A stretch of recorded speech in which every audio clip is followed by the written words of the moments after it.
Bang Rismon melakukan RJ menurut saya itu bukan murni karena beliau sadar bahwa hasil penelitian beliau keliru. Tetapi ada tekanan yang luar biasa, ada the invisible hand, ada tangan-tangan tak terlihat yang bermain untuk memaksa dia melakukan restoratif justice, mengubah hasil penelitian dia, dan kemudian hukum tidak lagi netral dalam perkara ini. Baik. Makasih Bang, Karena kalau hukum netral, seharusnya perkara apa yang disebutkan oleh sahabatku Bang Michael dan kemudian disampaikan juga oleh Pak Ugro, ternyata kami melihat bahwa memang kalau saya meminjam istilahnya seorang ekonom besar dunia namanya Adam Smith, dalam bukunya The Wealth of Nation, beliau menulis bahwa di dalam mekanisme pasar itu ada the invisible hand yang bermain. Begitu juga dalam perkara hukum. Saya kira ada tangan-tangan tak terlihat yang mencoba bermain di dalam perkara besar ini. Memang perkara ini adalah perkara ijazah. Dan satu-satunya ijazah di dunia yang menimbulkan polemik bertahun-tahun tanpa ada penyelesaian yang jelas, tanpa ada transparansi, tanpa ada akuntabilitas dari yang punya ijazah juga, dan itu melibatkan mantan presiden di satu negara. Saya kira di dunia hanya punya Pak Joko Widodo. Dan ijazah ini bukan hanya dilihat oleh masyarakat Indonesia, tetapi juga saya kira juga dilihat oleh dunia internasional. Karena kenapa? Ini melibatkan mantan penguasa 2 periode, ini melibatkan sistem politik di mana ada KPU, di mana ada partai politik yang mengajukan Pak Jokowi sebagai calon presiden. Kemudian juga ada universitas. Saya kira ini menjadi satu atensi dunia internasional untuk melihat sejauh mana sistem demokrasi kita berjalan dengan baik, sistem hukum kita juga sesuai dengan nilai-nilai due process of law, rule of law. Apakah akan terjadi tidak di dalam perkara Pak Joko Widodo ini? Ijazah ini begitu luar biasa dampak sosial politiknya gitu. Karena memang dari awal Pak Joko Widodo tidak transparan dan tidak akuntabel dalam memberikan penjelasan terkait dengan tuduhan ijazahnya. Kalau Pak Joko Widodo mengambil langkah hukum pidana, saya kira inilah kejelian dari Pak Joko Widodo untuk menghindar dari kewajibannya memberikan transparansi kepada rakyat yang dia pimpin. Karena apa? Suatu hasil penelitian ilmiah yang ditulis dalam satu buku Jokowi White Papers, itu kemudian harus beliau patahkan dengan melakukan langkah hukum pidana yang keras.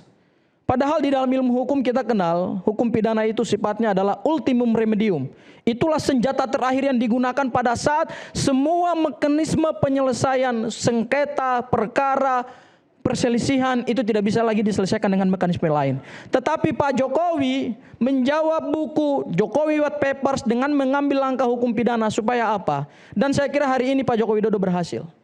Karena beliau telah memaksa para peneliti-peneliti itu untuk kemudian mengakui dan mengkhianati hasil penelitiannya mereka sendiri bahwa ijazah itu asli tanpa tidak ada uji akademik yang apple to apple. Itu hal yang kedua. Singkat saja. Ya.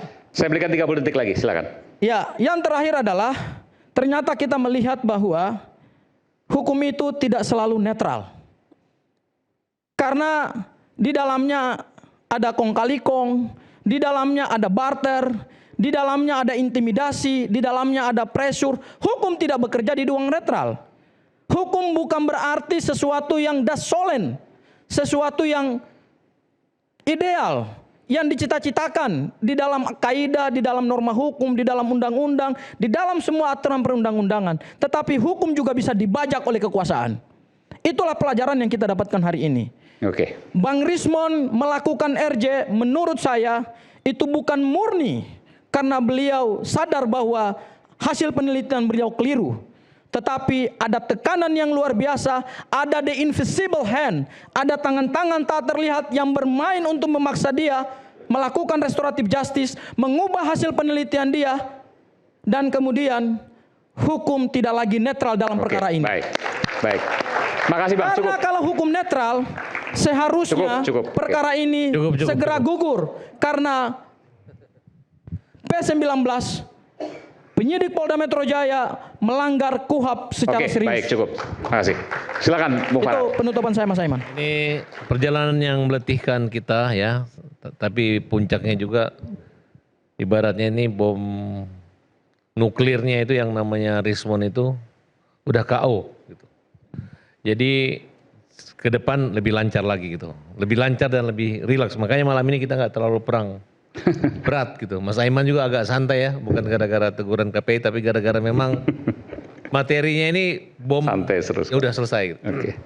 Dan kalian ini kenapa ya? Sudah KO gitu masih aja ngejek penguasa, hukum berat sebelah, kekuasaan, maksat gitu ya. Selalu begitu nilai gitu. Tolonglah fair. Yang justru yang merasa tertekan tuh saya. Kamu tuh bawa ini rombongan ini mulu, ibu-ibu dibawa terus. Kita ngomong tepuk tangan, ngejek gitu. Itu sudah kalian Enggak, persiapkan. saya larang tadi kalau ngejek. Iya, Kalau tepuk tapi- tangan boleh. Tapi selalu gitu. Jadi apa yang kalian sampaikan di TV dan kenyataan itu berbeda gitu. Nah, jadi yang memutarbalikkan justru kami lihat teman-teman ini yang relawan ini yang kalian anggap kita sangat diuntungkan dengan kedatangannya Pak Rismon. Sebenarnya yang pada kenyataannya itu berbeda. Mereka nggak mau, malah marah sama Pak Jokowi. Kenapa dimaafkan? Karena Pak Jokowi punya sikap negarawan gitu ya, negarawan yang artinya ya udahlah. 2 bulan lalu itu saya WA dengan Bang Sarip, ya itu jelas-jelas mengatakan Bapak terima kok, terima siapa aja minta maaf sebagai anak semua gitu. Nah ternyata memang diterima. Saya ajak beberapa orang. Nah, tapi yang terakhir itu Rismon pun ditolak sebenarnya. Makanya saya kaget gitu. Kok bisa diterima juga gitu. Ya karena, nah tapi sekarang anak-anak udah pada ngancam. Kalau Bang Roy minta maaf, yang lain minta maaf, mereka marah juga gitu. Biarkan aja. Kalau memang Bang Roy bisa bebas di pengadilan, ya alhamdulillah. Ngapain minta maaf? Ya, nggak apa-apa kan maksudnya ini. Oke, dipersingkat. Oke, Bung Farhan. saya persingkat. Jadi saya senang banget ya, artinya Pak Jokowi itu yang kalian persoalkan S1. Dulu ada ijazah SMA, semua udah berhasil, sudah kita tunjukkan itu asli. Padahal presiden itu tahu nggak, cuman tamat SMA pun bisa jadi presiden Indonesia. Saya tahu. Nah, kemudian Break satu lagi. dengan hak imunitas mereka sebagai kepala negara, itu pun kalian masih otak-atik sekarang tanpa rasa takut, tanpa rasa tata cara etika yang sopan gitu. Bahkan Bang Refli Harun aneh, Bang, kalau misalnya lawyer selesai, ini kok marah sama Rismon. Marah, kemudian kalian semua ngejelek-jelekin Rismon, itu kan haknya Rismon. Justru yang bermasalahnya apa? Fungsi pengacaranya gimana? Bukan menyangkut ideologi atau idealisme. Tapi ya kalau sudah dicabut udah selesai. Kalau kalian udah damai, diam aja. Nggak perlu lagi marah-marah dan itu nggak benar. Kemudian kalian semua menyerang. Karena itu adalah keuntungan kami. Oke. Selama ini saya berantem sama Rismon, sekarang kalian bersatu membantu saya untuk melawan Rismon. Tapi malam ini saya katakan bahwa kami sayang Rismon. Rismon itu adalah orang yang fair, gentle dan berani gitu. Daripada anak yang menderita masuk penjara, lebih dia minta maaf. Dalam Islam pun kalau minta maaf selesai. Jiwa besar.